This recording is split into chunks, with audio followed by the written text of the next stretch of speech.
আসসালামু আলাইকুম সুপ্রিয় শিক্ষার্থী সবাইকে স্বাগত জানাচ্ছি আসপেক মেডিকেল সিরিজের পক্ষ থেকে তোমাদের অনেক অনেক শুভেচ্ছা ও অভিনন্দন এবং তোমরা যারা জানো যে মেডিকেল স্বপ্ন পিপাসু যে সমস্ত শিক্ষার্থীর স্বপ্ন বলতেছো যে এই দেশের মেডিকেল জগতে তোমাদের স্বপ্ন পূরণ করবা তাদের জন্য এখন একটি মহান ভর্তি যুদ্ধ অপেক্ষা করছে। বাংলাদেশের সবচেয়ে বড় যুদ্ধ যদি বলি সেটি হচ্ছে মেডিকেল যুদ্ধ, কারণ এই মেডিকেল যুদ্ধের মধ্যে মেডিকেলের সাথে তোমার সবচেয়ে মেধাবী এবং বলবো সবচেয়ে যারা বেশি সিজিপি আছে তারা কিন্তু এখানে অংশগ্রহণ করে।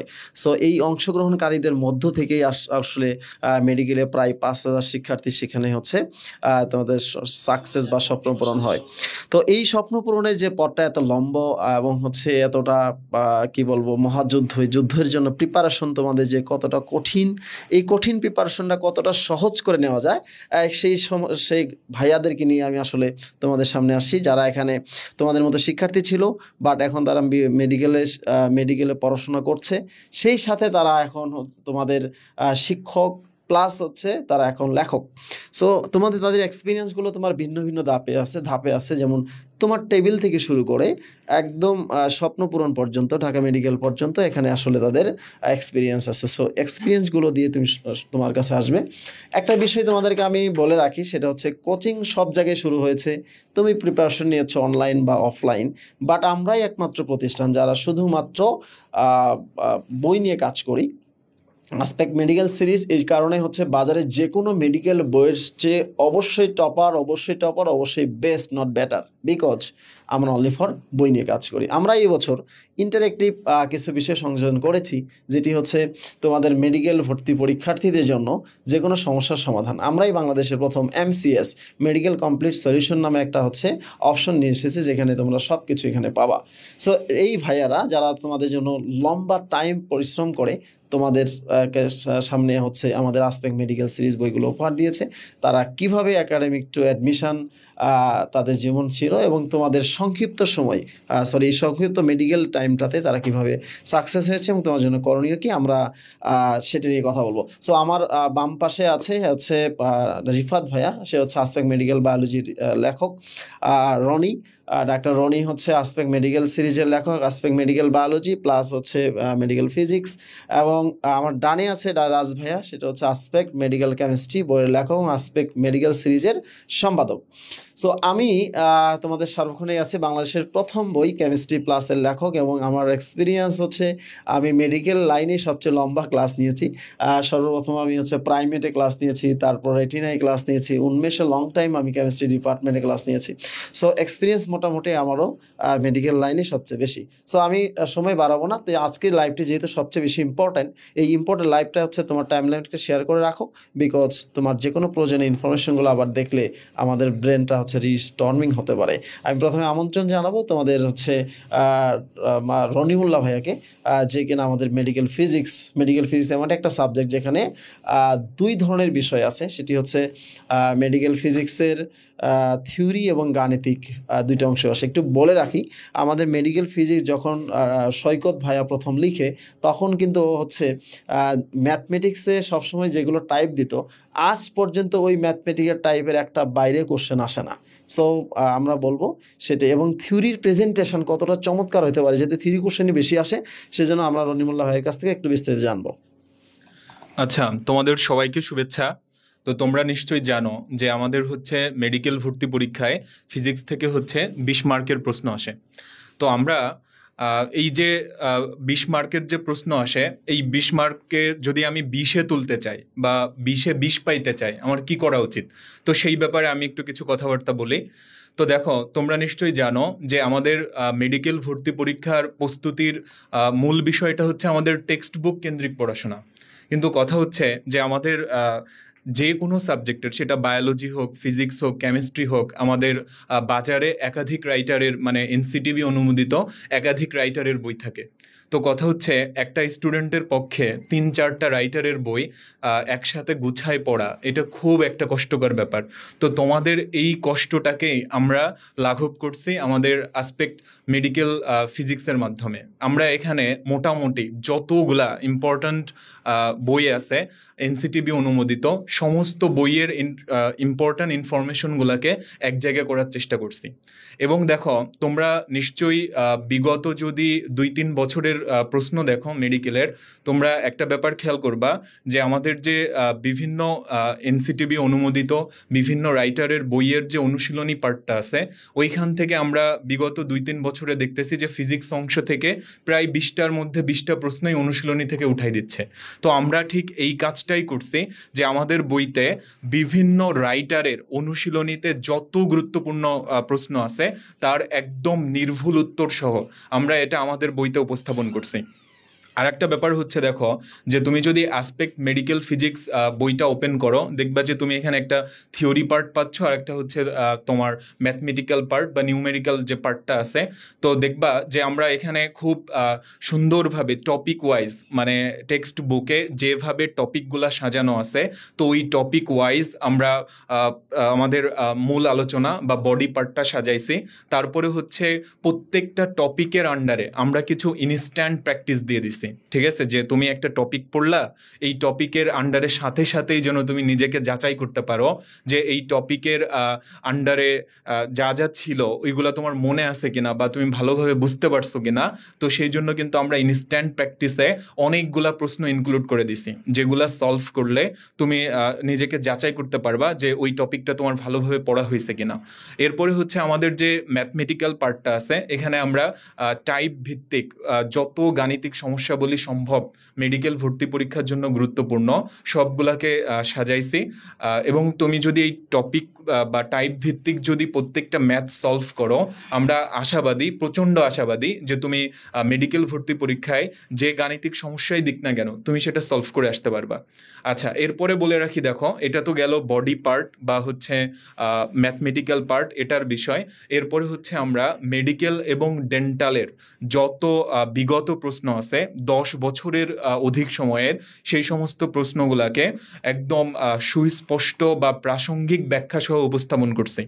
এবং এই ব্যাখ্যাগুলা সমাধানের মাধ্যমে তুমি খুব সহজেই ধরতে পারবা যে আসলে মেডিকেলের যে প্রশ্নগুলো আসে সেগুলা কোন কোন টপিক থেকে আসে বা কোন কোন কোশ্চেন থেকে আসে, কোন কোন বইয়ের কোন কোন জায়গা থেকে আসে। এজন্য আমাদের মেডিকেল এবং ডেন্টালের যে বিগত প্রশ্নগুলো আছে এগুলো অবশ্যই তোমাকে ব্যাখ্যা সহ সমাধান করতে হবে। আমাদের বইতে এটা সুন্দরভাবে উপস্থাপন করা হয়েছে। এরপরে যদি আসি যে একদম ওই আমি প্রথমেই যেটা বলছিলাম যে এনসিটিবির বিভিন্ন রাইটারের অনুশীলনের সর্বাধিক গুরুত্বপূর্ণ প্রশ্নগুলোকে এবং হচ্ছে বিভিন্ন বোর্ড পরীক্ষার প্রশ্নগুলোকে আমরা হচ্ছে ধারাবাহিকভাবে বইতে উপস্থাপন করছি। এবং শেষমেশ তুমি যেন একটা চ্যাপ্টারের উপরে একটা কমপ্লিট প্রিপারেশন তোমার হয়েছে কিনা এই জিনিসটা তুমি যাচাই করতে পারো সেই জন্য একদম সর্বশেষ অংশে একটা সেলফ প্র্যাকটিস রাখা হয়েছে। তো আশা রাখি তোমরা যদি মূল বইয়ের পাশাপাশি যদি আমাদের এই যে পাঠ্য বইকে সহজ করার প্রয়াস, এই যে মূল উপপাদ্য ব্যাপারটা, তো এইটাকে সাথে রেখে তুমি যদি আমাদের আসপেক্ট মেডিকেল সিরিজের বইগুলা তুমি যদি তোমার মূল বইয়ের সাথে সাথে পড়তে পারো আমরা আশাবাদী যে তুমি মেডিকেল ভর্তি পরীক্ষায় অনেক ভালো করবে। তো আমি ফিজিক্স পর্বটা এখানেই শেষ করতেছি। এখন হচ্ছে তোমাদের ইফাত ভাইয়া মেডিকেল আসপেক্ট মেডিকেল বায়োলজি বা হচ্ছে বায়োলজির মেডিকেল ভর্তি পরীক্ষার জন্য একটা পরিপূর্ণ গাইডলাইন নিয়ে কথা বলবে। ইফাত, তুমি শুরু করো। ধন্যবাদ ভাই। সবাইকে আমাদের আসপেক্ট সিরিজ থেকে আয়োজিত এই গাইডলাইন সেশনে সবাইকে আমন্ত্রণ। আচ্ছা দেখো, একটা মেডিকেল ভর্তি পরীক্ষায় 100 মার্কের মধ্যে সবচেয়ে বেশি মার্ক কোথায়? বায়োলজিতে, তাই না? 30 মার্ক, এটা কিন্তু হিউজ মার্ক। 30, সবচেয়ে বেশি মার্ক হচ্ছে বায়োলজি। তো সবাই বায়োলজি পড়ে, সবাই খুবই হাসান স্যার এবং আজমল স্যারের বই দুটো আমরা সবচেয়ে বেশি ফলো করি, তাই না? তো দেখো বিগত বছরের যে কোয়েশ্চেন, এখানে হাসান স্যারের বইয়ের বাদেও তোমার হচ্ছে আলিম স্যার এবং আজিবুল স্যারের বই থেকে কিন্তু প্রায় 4 থেকে 5টা কোয়েশ্চেন আসছে, তাই না? এটা আসলে তোমরা যারা স্টুডেন্ট একসাথে এতগুলো বই পড়ো, physics, chemistry, biology, English, GK, এত ভিড়ের মাঝে এত রাইটারের বই পড়ো, এটা একটা অসম্ভব ব্যাপার। এটা আমি যখন পড়ছি আমার পক্ষে ভাই সম্ভব ছিল না। কিন্তু দেখো তোমার যদি এখন ধরো প্রত্যেকটা রাইটারের বই একদম A to Z পড়া কিন্তু খুবই কঠিন। তো তুমি যদি ইম্পর্টেন্ট তথ্যগুলো যেগুলো ইম্পর্টেন্ট আসলে তোমার পরীক্ষার জন্য লাগবে, তুমি যদি সব কিছু একটা জায়গায় গুছায় পাও, সেটা কিন্তু তোমার জন্য সুবিধা। এটা কি তোমার টাইম কনজিউমিংটা কমাবে, তাই না? অ্যাডমিশন সিজনে সবচেয়ে বেশি যেটা ইম্পর্টেন্ট, তোমার কিন্তু এখানে সময় অনেক কম। তুমি হায়েস্ট 3 থেকে 4 মাস সময় পাবে একটা পরিপূর্ণ প্রস্তুতির জন্য। তো এই যে এত শর্ট একটা টাইম তুমি যত ভালোভাবে ইউটিলাইজ করতে পারবা, তোমার চান্স পাওয়ার সম্ভাবনা তত বেশি। তুমি তোমার এই সময়টাকে যত বেশি ইউটিলাইজ করবা, যত প্রপারলি ইউটিলাইজ করবা, তত হচ্ছে তুমি চান্স পাওয়ার জন্য আরও বেশি, তোমার স্বপ্ন পূরণের জন্য তুমি এগিয়ে গেলে। তো আমরা কি করছি, এই যে বিভিন্ন রাইটারের ইম্পর্টেন্ট যত তথ্য আছে, আমরা সব তথ্য হাসান স্যার এবং আজমল স্যারের পাশাপাশি ইনক্লুড করে একসাথে করে দিয়েছি। এতে হবে কি, তুমি যখন মেইন বইটা আগে পড়বা, আমার পরামর্শ হচ্ছে তোমরা প্রথমে অবশ্যই আগে আজমল স্যার বা হাসান স্যারের বইটা খুলবা। যে কোনো একটা চ্যাপ্টার যখন শুরু করবা, আগে প্রথমে মেইন বইটা অবশ্যই পড়ে নিবা। মেইন বই পড়ার পরে তারপরে হচ্ছে তুমি আমাদের অ্যাসপেক্ট মেডিকেল বায়োলজি বইটা খুলবা। খুলে প্রথমেই দেখবা সার্ভে টেবিল আছে, তুমি কিন্তু একবার মেইন বই অলরেডি পড়ে ফেলছো। তো তখন কিন্তু তুমি অবশ্যই বুঝতে পারবা সার্ভে টেবিল দেখে যে কোন কোন টপিক থেকে কোন কোন সালে কোয়েশ্চেন আসছে, কতবার কোয়েশ্চেন আসছে, তাই না?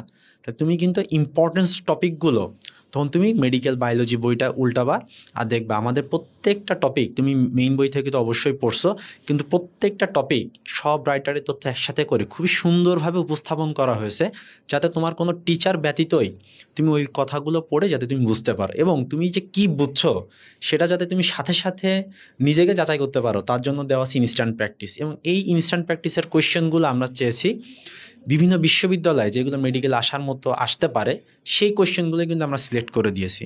সো তুমি একদম যেইগুলো ভর্তি পরীক্ষা আসছে, তুমি কিন্তু সেই প্রশ্ন প্র্যাকটিস করতেছো যে আমি যেটা পড়ছি সেটা আমি পারছি কিনা। তুমি একটা অধ্যায় পড়ে ফেললা, এই যে একটা অধ্যায় পড়লা, এরপরে জিস্ট যে অনেক লাইন থাকে না, খুব ইম্পর্টেন্ট ভিভিআই লাইন, আমরা কিন্তু সেটা ভিভিআই স্টেটমেন্ট হিসেবে দিয়েছি, যাতে তুমি এক নজরে যত গুরুত্বপূর্ণ তথ্য বিভিন্ন এক্সট্রা রাইটারের যে লাইনগুলো আছে ইম্পর্টেন্ট লাইন, তুমি সেগুলো ভিভিআই স্টেটমেন্ট হিসেবে একবার পড়ে গেলে। এরপরে কি তোমাকে অবশ্যই ভাই প্র্যাকটিস করতে হবে। তুমি যতই পড়ো না কেন, তুমি যতক্ষণ না পরীক্ষা না দিবা, যতক্ষণ তুমি বিভিন্ন ধরনের কোয়েশ্চেন সলভ না করবা, কখনোই তোমার প্রস্তুতি পরিপূর্ণ হবে না। সো তুমি যত পড়বা তার থেকে বেশি আরও পরীক্ষা দিবা, তুমি যত বেশি পরীক্ষা দিবা তত বেশি তোমার ভুল বের হবে, কোথায় কোথায় তোমার ল্যাকিংস আছে সেগুলো তোমার বের হবে, তাই না? বায়োলজিতে একটা বিষয় খুবই ইম্পর্টেন্ট, সেটা হচ্ছে কি এত এত তথ্য মনে রাখা কিন্তু সো মাচ টাফ, তাই না? তো এই যে এত এত তথ্য মনে রাখার জন্য আমরা যতটা সম্ভব ছন্দ উপস্থাপন করেছি, টিএনটি টিপস অ্যান্ড ট্রিক্স আমরা ইউজ করেছি, যাতে তোমরা খুব সহজেই সেই তথ্যগুলো মনে রাখতে পারো। এরপরে হচ্ছে তোমরা অবশ্যই মেডিকেল, ডেন্টাল এবং এফএমসি প্রত্যেকটা কোয়েশ্চেন ব্যাখ্যা সহ পড়বা। তাইলে হবে কি, বিগত বছরে কোন কোন টপিক থেকে কোয়েশ্চেন আসছে, কোন চিন্তাধারা কোয়েশ্চেন আসছে, তুমি কিন্তু বুঝতে পারবা। এরপরে ভাই যেটা বললো, বিগত বছরগুলোতে কিন্তু রিসেন্ট 2 থেকে 3 বছর আমাদের এনসিটিভির কোয়েশ্চেন, বোর্ডের কোয়েশ্চেন, অনুশীলনী কোয়েশ্চেন থেকে প্রশ্ন আসতেছে। তো এই যে সকল রাইটারের ইম্পর্টেন্ট অনুশীলনী কোয়েশ্চেনগুলো মেডিকেল আসার মতো যা আছে সব আমাদের বইতে দেওয়া আছে। তুমি মেইন বই পড়বা, অ্যাস্ট্রো মেডিকেল বায়োলজির থিওরি পার্ট পড়বা, স্টেটমেন্ট পড়বা, এরপরে তুমি কোয়েশ্চেন সলভ করবা। আমাদের পুরো অ্যাসপেক্ট মেডিকেল বায়োলজিতে প্রায় 8,500 কোয়েশ্চেন দেওয়া আছে তোমার সলভ করার জন্য। তুমি যদি এত এত প্র্যাকটিস করো, আমার মনে হয় না যে তোমার কোথাও ল্যাকিংস বা যদি গ্যাপ থাকে তুমি ইজিলি খুঁজে বের করতে পারবা। পুরো একটা অধ্যায় পড়ার পরে কি আছে, সেলফ টেস্ট আছে, আমরা এখানে 2টা রাখছি, একটা হলো স্পেশাল টেস্ট, একটা রেগুলার টেস্ট, একটা 30 মার্কসের, একটা 50 মার্কসের। তো তুমি একটা অধ্যায় পড়ার পরে 80টা ইম্পর্টেন্ট কোয়েশ্চেনের পরীক্ষা দিচ্ছ, এরপরে আমার মনে হয় না যে তুমি যদি ঠিকমতো পড়ো, আসলেই সত্যিকার অর্থে পড়াশোনা করো, তোমার আর কোনো গ্যাপ থাকার কথা। আমি একটা কথাই বলবো, তোমার মেইন বইয়ের পাশাপাশি তুমি আমাদের অ্যাসপেক্ট মেডিকেল বায়োলজি বইটা পড়ো, তোমার টাইমটা ইউটিলাইজ করো, দেখবা তুমি চান্স পাবা। আরেকটা বিষয়, এই জার্নিতে সবচেয়ে প্রথম যে বিষয়টা দরকার ভাই, ধৈর্য। তোমাদের এখন অবশ্যই মিনিমাম তোমার পুরো একটা দিনের 24 ঘন্টার মধ্যে তুমি 14 থেকে 16 ঘন্টা পড়ার চেষ্টা করতে হবে। পুরো টাইমটাকে ইউটিলাইজ করার ট্রাই করতে হবে, এবং তোমার মনোযোগকে ডাইভার্ট করে এমন যে কোনো জিনিস থেকে ভাই নিজেকে আলাদা রাখতে হবে। এর একটা ধ্যান, তুমি তোমার প্রায় 16 থেকে 18 বছরের লালিত স্বপ্ন তুমি পূরণ করতে যাচ্ছে একটা পরীক্ষার মাধ্যমে, তাহলে অবশ্যই তোমাকে এইটাকে সাধনা করে পেতে হবে, এটা একটা ধ্যান বানায় ফেলতে হবে, তোমার জীবনের একটা চরম সাধনা হইতে হবে এইটা। এটা ছাড়া তোমার জীবনে এখন আর কোনো কিছু থাকা চলবে না।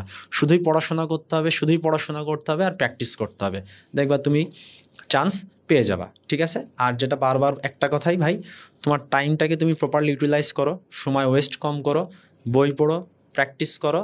আর হচ্ছে কি বলতো, আমরা যতই চেষ্টা করি না কেন, যদি আল্লাহ তাআলা না চায়, আমাদের কপালে যদি না থাকে, আমরা কিন্তু পাবো না। এজন্য আমাদের কি করতে হবে? দোয়া করতে হবে, ঠিক আছে? যদি চেষ্টা এবং কপালে থাকে অবশ্যই তুমি চান্স পাবা, তারপরও চেষ্টাটা অবশ্যই তোমার মধ্যে থেকে আসতে হবে, ঠিক আছে? এখন তোমাদের কেমিস্ট্রি তুমি কীভাবে পড়বা সেটা নিয়ে কথা বলবে আমাদের প্রিয় রাজ ভাই। ধন্যবাদ ইফাত ভাইকে।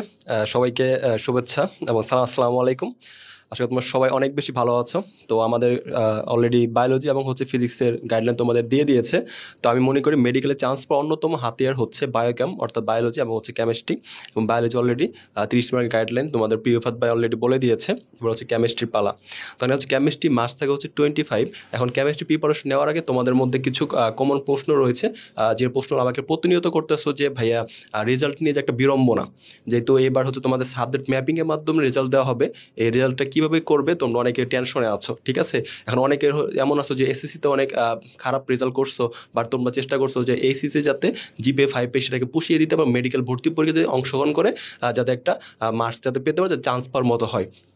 এমন অনেক স্টুডেন্ট আছে, যেহেতু এখন অলরেডি 7টা পরীক্ষা হয়ে গেছে, তো 7টা সাবজেক্ট পরীক্ষা হয়ে গিয়েছে, ওই 7টা সাবজেক্টের উপরে যেটা রেজাল্ট তোমরা পাবা সেটার উপর ভিত্তি করে প্লাস জিএসসি এবং এসএসসির যে বাকি সাবজেক্টগুলো রয়েছে সেগুলোর উপর সাবজেক্ট ম্যাপিং করে রেজাল্টটা দেওয়া হবে। এতে করেও যারা 7টা সাবজেক্ট ভালো দিয়েছো এবং জিএসসি এবং এসএসসি যাদের অলরেডি জিপিএ 5 আছে তাদের তো কোনো টেনশন নাই, তাদের মানে জিপিএ 5 চলে আসবে। তো সেক্ষেত্রে তোমাদের মেডিকেলে ভর্তি পরীক্ষা জিপিএ স্কোর 200 তোমরা অলরেডি পেয়ে যাবা।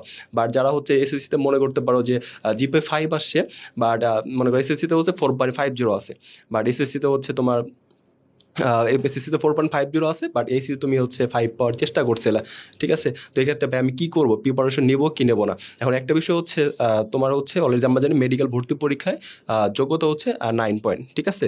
4.50 টু 9 পয়েন্ট। কিন্তু এই ক্ষেত্রে তোমাকে আমরা জানি জিপিএ স্কোরটা খুবই গুরুত্বপূর্ণ চান্স পাওয়ার ক্ষেত্রে।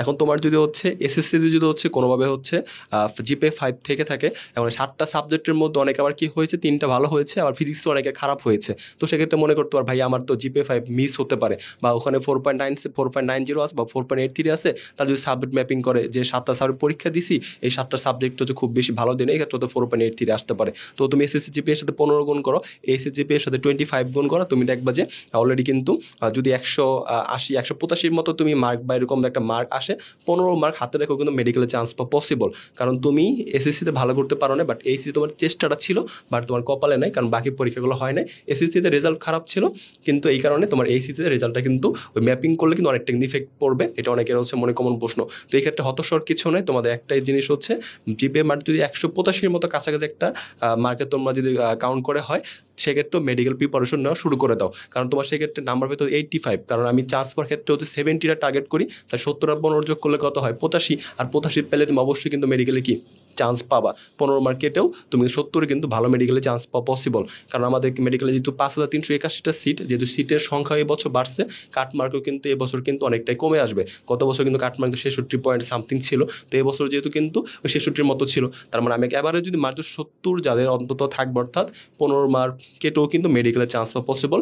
আশা করি এই প্রশ্নের অ্যান্সারটা তোমরা পেয়ে গেছো। যারা এখনও এই প্রশ্নের নিয়ে বিড়ম্বনায় আসো, রেজাল্ট নিয়ে বিড়ম্বনা, তারা আশা করি এখন আর বিড়ম্বনায় থাকবে না, সেটাকে একদম ফিক্সড করে টার্গেট মেডিকেল ফিক্সড করে মেডিকেলের জন্য এগিয়ে যাও। এখন কথা হচ্ছে ভাই মেডিকেল কেমিস্ট্রিটা কীভাবে হচ্ছে প্রিপারেশন নেবো। এখন মেডিকেল কেমিস্ট্রিতে বলছি ভর্তি পরীক্ষা থাকে 25 মার্কস, আর এই 25 মার্ক যারা হচ্ছে বায়োলজি এবং কেমিস্ট্রি দুইটাতে 55-র মধ্যে তুমি যদি মিনিমাম 50 পেতে পারো, তাহলে মেডিকেলে কিন্তু চান্স কনফার্ম। বাকি কিন্তু ফিজিক্সে কিন্তু সবাই পারে, কারণ 20টা কোশ্চেনের মধ্যে বাড়িগুলো 64 থেকে চলে আসে। কিন্তু এবছর হচ্ছে অন্তর্বর্তীকালীন সরকার থাকার কারণে প্রশ্নের প্যাটার্ন তো অবশ্যই হচ্ছে চেঞ্জ হবে, এবং চেঞ্জ হলেও কিন্তু ফিজিক্সের বেসিক প্রশ্নগুলো আসে, খুব বেশি কঠিন প্রশ্ন আসে না। বাট ইংলিশ এবং জিকে কিন্তু ইংলিশটা অনেকে সবচেয়ে কঠিন মনে করে, ইংলিশে অনেকে পারে না, কিন্তু জিকে আবার সবাই কিন্তু 10টার মধ্যে 6-7টা কিন্তু পারে।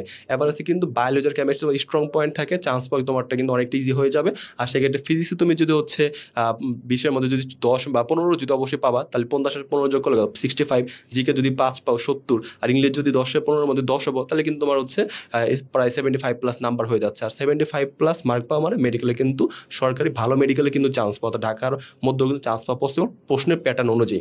তো যাই হোক, এখন আমরা হচ্ছে মেডিকেল কেমিস্ট্রিটা ভাই আমরা কীভাবে পড়বো বা আমাদের কেমিস্ট্রি প্রিপারেশন নেওয়া কীভাবে উচিত। প্রথমে হচ্ছে আমাদের মেন বইটা খুব ভালোভাবে পড়বো। প্রথম কাজ মেন বইটা একদম সূক্ষ্মভাবে পড়বো। মেন বইটা পড়ার পরে তোমার কাজ হচ্ছে আসপেক্ট যে মেডিকেল কেমিস্ট্রি বইটা রয়েছে সেই বইটা খোলা। বইটা খুলে তুমি প্রথমে দেখবা যে বিগত বছরের প্রশ্ন অ্যানালাইসিস করা আছে, যে টপিক্স থেকে বিগত বছরের প্রশ্ন বেশি আসে সেই টপিক্সগুলো থেকে মেন বই থেকে খুবই মার্কিং করে পড়ে রাখবা। আর এরিয়া মার্কিং, যে লাইন থেকে মেডিকেল প্রশ্নগুলো আসছে আশেপাশের লাইনগুলো হচ্ছে পড়ে ফেলবা, কারণ আশেপাশের লাইনগুলোতে টিচার কিন্তু প্রশ্ন করতে স্বাচ্ছন্দ্য বোধ করে। এবং পরবর্তীতে এই মেডিকেল কেমিস্ট্রি বইটা থেকে থিওরিটা খুব ভালোভাবে পড়ে ফেলবা। থিওরিটা পড়ার পরে তোমার কাজ হচ্ছে প্রত্যেকটা টপিক শেষে তুমি ইনস্টার প্র্যাকটিস দাও, যেগুলো হচ্ছে বিগত বছরে বিশ্ববিদ্যালয়ে আসা প্রশ্ন, সেই প্রশ্নগুলো সমাধান করে ফেলবা। এতে তোমার কিন্তু প্র্যাকটিসের সংখ্যা বৃদ্ধি পাবে। যত বেশি প্র্যাকটিস করবা তোমার ভুলের পরিমাণ বাড়বে, আর ভুল থেকে তুমি যত শিক্ষা গ্রহণ করবা তোমার কিন্তু সফলতার কিন্তু রেটটা কিন্তু অনেক বেড়ে যাবে। ঠিক আছে, প্রত্যেকটা টপিক শেষে ইনস্টার প্র্যাকটিস আছে সেগুলো তুমি প্র্যাকটিস করে ফেলবা। প্র্যাকটিস করার পরে আমার হচ্ছে তুমি দেখবা হচ্ছে very very important line statement দেওয়া আছে, অর্থাৎ মেন পরীক্ষা তো মেডিকেল ভর্তি করে দেওয়ার আগে বা একটা চ্যাপ্টার শেষে আমার জানি হচ্ছে chemistry Hazari sir, Kabir sir, Guha sir, Lincoln sir, অন্য লেখকের বই থেকে প্রশ্ন আসে, বাট মেন বই আমরা হচ্ছে হাজারি স্যারটাকে প্রায়োরিটি দিয়ে থাকি। তো এখন তো হচ্ছে হাজারি স্যারটা কিন্তু একটা বই এখন এখন অনেকের কমন প্রশ্ন, ভাইয়া হাজারি স্যারের পাশে কবির স্যার, তারপরে লিঙ্কন স্যার, এদের বইকে পড়া উচিত? আমার কথা হচ্ছে ভাইয়া তুমি একটা বই পড়ো, সামনে হাজারি স্যারের বই পড়েই চান্স পেয়েছি, একটা বই তুমি শুরু থেকে শেষ পর্যন্ত পড়ো, তোমার চান্স হবে। কিন্তু এখন কথা হচ্ছে তুমি হাজারি স্যারের থেকে একটা অধ্যায় পড়লা, কবির স্যারের থেকে একটা অধ্যায় পড়লা, লিঙ্কন স্যারের থেকে আরেকটা অধ্যায় পড়লা, যখন মেডিকেল ভর্তি পরীক্ষা আগের দিন আসবে তুমি কোন অধ্যায় কোন চ্যাপ্টার থেকে পড়ছো রিভিশন দিতে কিন্তু তোমার কিন্তু বেগ পেতে হবে। এই কারণে হচ্ছে যে কোনো একটা বই হাজারি স্যারের বইটা একদম শুরু থেকে শেষ পর্যন্ত পড়ো। তারপর আমাদের মেডিকেল কেমিস্ট্রি থেকে থিওরিগুলো খুব সুন্দর করে দেওয়া আছে, এবং আমাদের হচ্ছে টিএনটি অর্থাৎ ট্রিক্স অ্যান্ড টিপসগুলো খুব সুন্দর করে দেওয়া আছে, যে ছন্দগুলো তোমাকে মেডিকেল কেমিস্ট্রিতে ভালো রেজাল্ট করতে অবশ্যই সহায়ক ভূমিকা পালন করবে। এবং আমাদের হচ্ছে ভেরি ভেরি স্টেটমেন্ট লাইন, অর্থাৎ যেহেতু আমি বলছি একটা বই পড়বা, কিন্তু ভেরি ভেরি স্টেটমেন্টের লাইনগুলো আছে, এই লাইনগুলো বিভিন্ন বইয়ের লেখকের আমরা যেগুলো মেডিকেল ভর্তি পরীক্ষা আসার মতো, যেহেতু আমরা নিজেরা লেখক হিসেবে বইটা লিখছি, আমরা অনেক জায়গায় প্রতিষ্ঠানে ক্লাস নিই, তো আমাদের এক্সপিরিয়েন্সের ভিত্তিতে যেগুলো মেডিকেল আসার মতো সেই লাইনগুলো কিন্তু আমরা তুলে দিয়েছি, এবং এইগুলো পড়লে কিন্তু মেডিকেল অনেক প্রশ্ন কিন্তু সরাসরি কমন পেয়ে যাবা। এবং এই যে দুইটা লাইন স্টপ করার পরে আমাদের গাণিতিক সমস্যা বলি, এখন হচ্ছে মেডিকেলে কিন্তু কেমিস্ট্রি তুমি দেখবে পরিমাণগত রসায়ন থেকে কিন্তু গাণিতিক সমস্যা বেশি থাকে, যে 5% সোডিয়াম কার্বনেটের মোলারিটি কত, 10% সোডিয়াম হাইড্রোক্সাইডের মোলারিটি কত, কমন যে ছোট ছোট সূত্র আছে যেগুলোতে হাতে ক্যালকুলেশন করা যায় এবং খুবই সহজে করা যায়, সেই ট্রিক্সগুলো কিন্তু আমরা এই বইটাতে কিন্তু তুলে দিয়েছি। গাণিতিক সমস্যার সমাধান করে ফেলবা। এবং পরবর্তী কাজ হচ্ছে বিগত বছরের যখন তুমি মেন বই এবং থিওরিগুলো আসপেক্ট মেডিকেল কেমিস্ট্রি বইটা থেকে পড়ে ফেলবা, তারপর বিগত বছরের মেডিকেল ডেন্টাল এফএমসির প্রশ্নগুলো দেখবা, তুমি দেখবা যে অলরেডি 100টা যদি প্রশ্ন থাকে তুমি 80টা প্রশ্নই পারতেছো। এখন যে প্রশ্নগুলো পারতেছো না তার মানে তুমি মনে করো তুমি যে প্রশ্ন পারতেছো তার মানে তুমি দেখো মেডিকেলের প্রশ্ন তুমি পারতেছো, নিজের মধ্যে কিন্তু অন্যরকম একটা হচ্ছে স্পৃহা তৈরি হবে। মেডিকেলের প্রশ্ন পারতে আগে মেডিকেলের প্রশ্ন দেখবা না, মেন বই পড়বা, আসপেক্ট মেডিকেল কেমিস্ট্রি পড়বা, থিওরি পড়বা, ইনস্টার প্র্যাকটিস সমাধান করবা, ভেরি ভেরি ইম্পর্টেন্ট লাইনগুলো সমাধান করবা, দেন বিগত বছরের মেডিকেল ডেন্টাল এফএমসি প্রায় প্রশ্ন তুমি কিন্তু সমাধান করে ফেলবা। সমাধান করার পর 100টার মধ্যে যদি 80টা তুমি সমাধান করে ফেলো, বাকি যে 20টা যে পারতেছো না সেই 20টা মার্কিং করে রাখবা, এবং এই 20টা একটা ভুলের খাতা তৈরি করবা, সেই ভুলের খাতাতে এই 20টা লিখে ফেলবা। এবং প্রতিদিন ঘুমানোর আগে যে ভুলগুলো বের হবে ঘুমানোর আগে অলরেডি একবার করে ভুলের খাতা দেখবা, এতে করে তোমার যত বেশি ভুল বের হবে। কারণ আজকে তুমি যে প্রশ্নটা পারতেছো 2 দিন পরে সেম প্রশ্নটাই পারতেছো, মানে আজকে যে প্রশ্ন ভুল করতেছো তুমি যদি রিকভারি না করো আগামীকাল কিন্তু সেম প্রশ্নটা কিন্তু ভুল করে ফেলবা, বুঝতে পারছো? তারপরে হচ্ছে আমাদের বিগত বছরের বোর্ড প্রশ্ন দেওয়া আছে 2023 থেকে 2015 সালের, অর্থাৎ যতগুলা বোর্ডের পরীক্ষার প্রশ্ন আছে, আমাদের অনুশীলনী প্রশ্ন খুবই গুরুত্বপূর্ণ, সেক্ষেত্রে আমাদের একদম বোর্ডের প্রশ্ন 2023 থেকে 2015 সালের প্রশ্ন আমরা অ্যাড করে দিয়েছি। তারপরে সবগুলো প্রশ্ন সমাধান করবা। তারপরে হাজারি স্যারের অনুশীলনের প্রশ্ন, কবির স্যারের অনুশীলনের প্রশ্ন, গুহ স্যারের অনুশীলনের প্রশ্ন, যেগুলো অলরেডি আমরা হচ্ছে বোর্ডে অ্যাড করেছি, সেগুলো যেহেতু অনুশীলনীতে বোর্ডের প্রশ্নই তো সবগুলো থাকে, যেহেতু অলরেডি বোর্ড পার্টে অ্যাড করে দিছি, সেগুলো অনুশীলন পার্ট থেকে আমরা কিন্তু বাদ দিয়ে দিছি, এতে করে তোমার কিন্তু একই প্রশ্ন বারবার রিপিট পড়া লাগতেছে না, অর্থাৎ সময় কিন্তু সাশ্রয় হচ্ছে, বেশি পরিমাণে প্র্যাকটিস করার সুযোগ পাচ্ছ। তারপরে আমাদের একটা দুটো স্পেশাল দিয়ে কি এক্সাম দেওয়ার ব্যবস্থা আছে, একটা রেগুলার এক্সাম, একটা কি স্পেশাল এক্সাম, অর্থাৎ তুমি বাসায় যদি ঘরে বসেই কিন্তু তুমি এক্সাম দিতে পারতো, যেগুলো নিচে ওয়েমার সেট দেওয়া আছে, নিচে অ্যান্সার সেট কিন্তু ভালোভাবে দেওয়া আছে। তুমি স্পেশাল এক্সাম মধ্যে হচ্ছে আরও বেশি প্র্যাকটিস করতে চাও, সেগুলো 50 মার্কসের, আরও তুমি যদি প্রশ্ন যদি প্র্যাকটিস করতে চাও, আমাদের কিন্তু একটা কিউআর কোড দেওয়া আছে, সেই কিউআর কোডটা তুমি হচ্ছে স্ক্যান করো, তুমি আরও অধিক প্রশ্নের প্র্যাকটিস করতে পারবা। অর্থাৎ সামারি যেভাবে মানে অর্থাৎ মেডিকেল কেমিস্ট্রি কীভাবে পড়বো বা মেডিকেল কেমিস্ট্রির কীভাবে প্রিপারেশন নেবো, যদি আমি একটু সামারি করে বলতে চাই, প্রথম মেন বইটা খুব ভালোভাবে পড়বো, দেন আস্তে মেডিকেল কেমিস্ট্রি থেকে থিওরিটা খুব ভালোভাবে পড়ে ইনস্টার প্র্যাকটিসগুলো সমাধান করবো, ভেরি স্টেটমেন্ট লাইনগুলো সমাধান করবো, গাণিতিক সমস্যা যেগুলো মেডিকেল আসার মতো যেগুলো দেওয়া আছে হাতে ক্যালকুলেশন করার মতো সেগুলো সমাধান করে ফেলবো, বিগত বছর মেডিকেল ডেন্টাল এফএমসির প্রশ্নগুলো সমাধান করে ফেলবো, 2023 থেকে 2015 সালে বোর্ড প্রশ্নগুলো সমাধান করে ফেলবো, হাজারি sir, Kabir sir, Guha sir অনুষ্ঠানের প্রশ্নগুলো কি সমাধান করে ফেলবো, দেন নিজেকে যাচাই করার জন্য 2টা পরীক্ষা দেবো।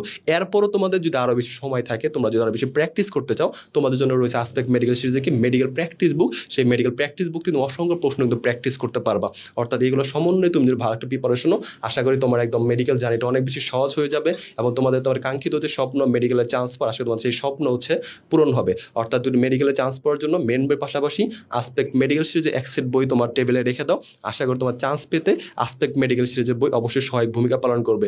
আজ পর্যন্ত যারা মেডিকেলে চান্স পেয়েছে, অনেক স্টুডেন্ট যারা প্রথম, দ্বিতীয়, তৃতীয় স্থান অধিকার করেছে মেডিকেল ভর্তি পরীক্ষা, তারা সকলেই কিন্তু আসপেক্ট মেডিকেল সিরিজের বইটা পড়েই কিন্তু চান্স পেয়েছে।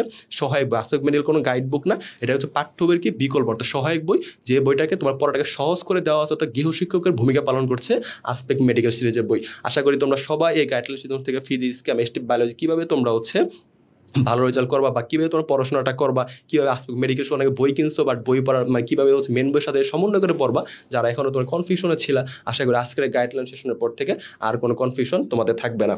তো একদম সবাইকে ধন্যবাদ। তোমাদের সাদা কাঙ্ক্ষিত যে অ্যাপ্রন যে পুরনো সেই স্বপ্নটা সত্যি হোক এবং আমাদের সবার দাবি সবাই মেডিকেল টার্গেট হচ্ছে ঢাকা মেডিকেল কলেজ। আশা করি তোমাদের সেই ডিএমসি সবুজ চত্বরে দেখা হবে, আমরা তোমাদের ফুলের তোড়াতে বরণ করে নেব। সবাই সুস্থ ভালো থাকো, আসসালামু আলাইকুম।